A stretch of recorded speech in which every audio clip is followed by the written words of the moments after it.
I'm driving the all-new Nissan Murano, and you know, in the couple days that I've had it, I've had all 4 seasons, so this is a really good test.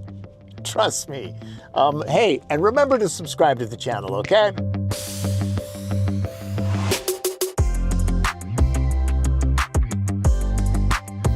Nissan has seen some drama in the last decade. CEOs that smuggle themselves out of the country in a flight case? Not business as usual. There's the merger question. Place your bets there.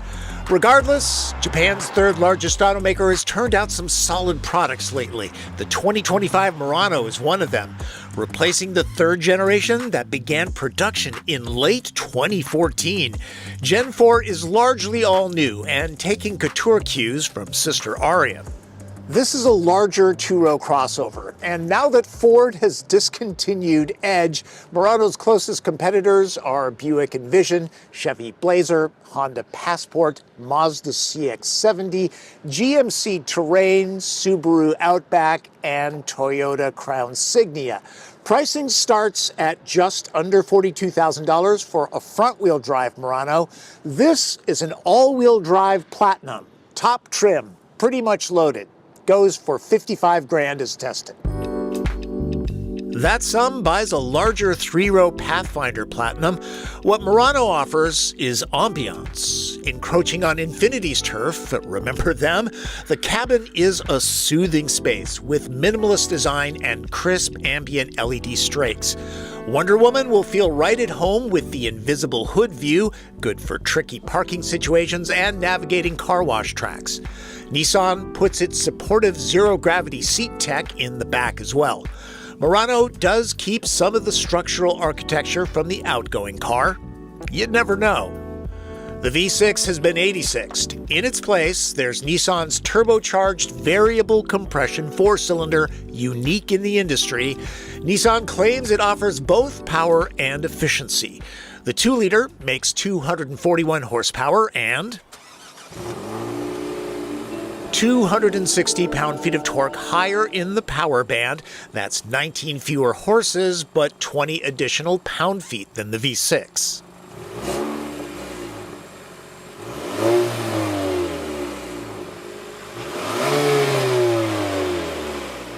A moment of silence.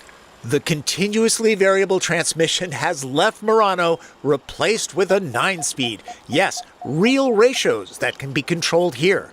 There are basic drive modes, dampers are fixed, throttle, steering weight, and transmission mapping change. Only the base SV can be had with front-wheel drive. All-wheel drive adds only $1,000, might as well spring for it. Murano has put on weight. It's some 400 pounds heftier now. 0 to 60 spools up in about 8 seconds. I'm a little less concerned about acceleration and more about traction today. This all-wheel drive system feels pretty secure off the line. You gotta remember though, all-wheel drive is nice when you're going, but it is not all-wheel stop. The anti-lock brakes work pretty well in this situation, but don't forget, tires make a huge difference. Winter tires would haul this to a stop in a much shorter distance. Feels like Nissan tuned throttle tip in aggressively to counter the max power band found around 4,500 RPM or so. Eco mode is less jumpy off the line for smoother stop-and-go city driving. The head-up display is much larger than it looks. They're hard to shoot. The 9-speed is smooth and crisp. Occasionally, it will upshift aggressively for better fuel economy. But overall, this is a huge improvement over the continuously variable transmission. Thank you, Nissan. If nothing else, it's a marketing win, considering the turbulence surrounding Nissan's CVTs before they were re-engineered. I've had this car for a couple days now and was able to check out handling in dry conditions.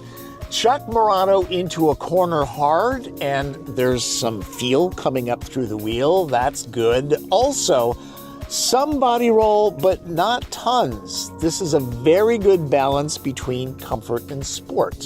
Lexus RX owners will find this dynamic appealing and much less expensive, comparably equipped. Acura's RDX is more athletic. Of course, Murano lacks the premium badging that's important to some. Visibility, that's important on a day like today. Murano is really easy to see out of, no real blind spots. Plus, it's raised up moderately, so it's easy to see over traffic, at least the small vehicles. There's a solid suite of active electronic ADAS safety tech dubbed Nissan Safety Shield 360. I'm surprised Murano stops at ProPILOT Assist 1.1. It's a well-done but basic highway semi-autonomous driving tech that holds the lane well, but only tolerates hands off the wheel for 10 seconds or so. The 2.0 version is significantly more comprehensive. Curious why Platinum doesn't get it, at the very least. Fuel economy. The EPA rated average is 23 miles per gallon. That is the same as the outgoing V6. But this doesn't have the CVT. Also, Nissan doesn't offer this with a hybrid powertrain. That's too bad. This has a fuel-saving automatic engine stop-start system, but I'm finding that it often stays running. It could be a temperature thing. Here in Seattle, it's in the high 20s. To a person, passengers that parked their keisters in here admired the cockpit, and remember, it's what owners see the most of. Surfaces have a fresh, clean look. Eyes and fingers will be happy. For the most part, the haptic surfaces are fine, and these unified control surfaces, also haptic and fine, are showing up in more vehicles. They work, but they're not physical buttons. Excuse me while I yell at the kids to get off my lawn. The comfy Nissan seats don't just look good, they're heated and vented with massaging lumbar. The bird's eye camera system has a bunch of tricks. Panoramic glass gives the space an open feel. At $55,000, this is a decent value. Like most vehicles these days, screens dominate. Aria gets a jog in the middle. These dual 12.3-inch displays are straight across. The driver's cluster is configurable. This interface is significantly better than the Rogue Rock Creek system I tried recently. Nissan Connect, with Google built in, is standard on SL and Platinum. Worth the upgrade. It's not perfect. The smallest graphics aren't just tough to see, they can be hard to hit while driving on rough patches. Instead of taking your eyes off the road looking for those tiny icons, you can always use natural voice commands, which work pretty well. Hey, turn on the heated steering wheel. Okay, turning on the steering wheel heater. Of course, that means that after the trial period is over, you will be paying for a data plan because this accesses the cloud. But honestly, it works really well. Hey, are there any glass blowing places nearby? Here's what I found along your route for are there any glass blowing places nearby? Glass blowing, Murano. All trims get a Qi charger, same with wireless Android Auto and Apple CarPlay. SL and Platinum get a 10-speaker Bose system with active noise cancellation. It sounds good, though nothing to gush over. Storage cubbies, those are scattered all over the cabin. It's better than average in here. Everybody's being called back to the office. The carpool gang should like the Murano. I'm 5'9". Headroom is good. Knee, leg, and foot room are quite generous. The cushions are high enough and long enough so that thigh support is good. And door openings, those are big enough. Also, check how wide the doors open. Nearly 90 degrees, great for loading and unloading. This being the Platinum model, there are fancy things like sunshades. The door pockets are nice and big.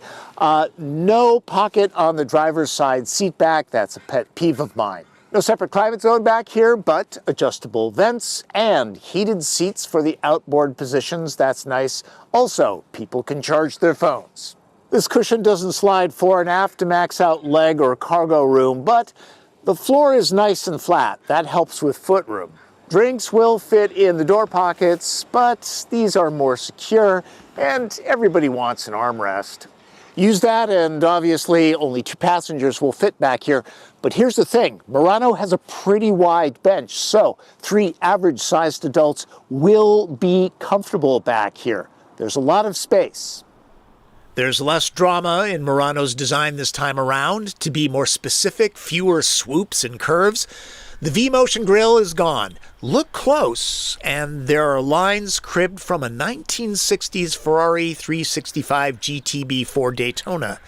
The same length, height, and wheelbase as Generation 3, the 2025 model is 2.5 inches wider. The shoulders are broad. The C-pillar sports Aria's spear of trim.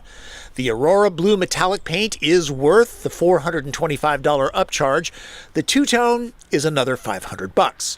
Murano is proud of its moniker. It's party in the back, business up front. The styling is as fresh as the outgoing was dated. Nissan, might I suggest not waiting 10 years to redo this one? Kicked open tailgates? Yes, but one thing I like about Murano is the door opening button is up here where it doesn't get dirty. A lot of times the latch is down there, get your hands all schmutzy. Another thing I like, there's a hook that holds the load floor open, and hey, a spare tire. A $180 option, but at least it's available. Small spaces under the floor and on the flanks are useful. So are these. These too. Dropping the backs from here is easy, and the result is a flat floor. It makes a difference loading long boxes. Max cargo room measures out to 63.5 cubic feet. That's pretty good. Wedging a third row into this would eat up cargo room, and no one would want to sit there. As it stands, with all seats filled, Murano gets the chores done, scoring an easy 8 in the TP trunk test. I'm thinking with some rearranging, I could have wedged 9 in here, but the weather is kicking up and I need to get this all back into Costco. I only borrow it. It's not just Murano, there's other fresh product in Nissan showrooms, something the brand really needed. And crossover SUVs are what people are buying nowadays. Should you test drive the new Murano? Absolutely. This is a big improvement. For one thing, it's got a 9-speed transmission now, no CVT. It looks good inside and out. This cabin is very nice. It's moderately quiet, it's comfortable, it handles well, and the all-wheel drive system works pretty well. Glad I can test that. I do wish it was available with a hybrid system. Fuel economy is just kind of average. Murano blurs the line between mainstream and luxury transportation. It's not a wallflower that blends in. It has character and personality. You know, the right kind of drama. Have to say, Murano's all-wheel drive system does well, but it's always important to watch out for others who either don't have this advantage or are simply overconfident. We've all seen that. So you all know that Martin Campbell drives while I shoot running footage. I'm from Minnesota. I know how to drive in the snow. You're from Seattle. Hey, I know how to drive in the snow. Okay. And how was this? It was good? It's good. You have to drive slower. Yes. Yeah. And again, tires. Tires are important. Very much so. Time to get out of this neighborhood. Things are getting icy, and it's hilly here. Also, I don't live here.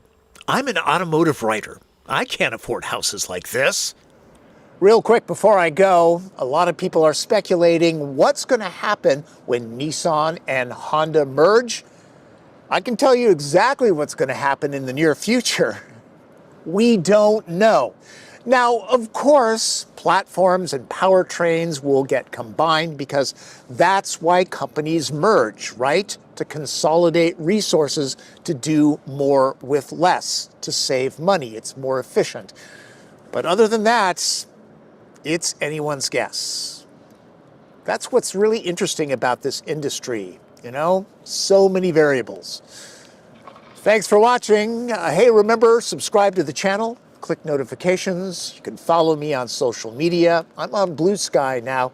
And if you have a question, leave it in the comments. Either I or one of the driven community will get to you. It's really a great place. Just read the comments. You'll understand, okay? All right. That's Driven. I'm Tom Volk.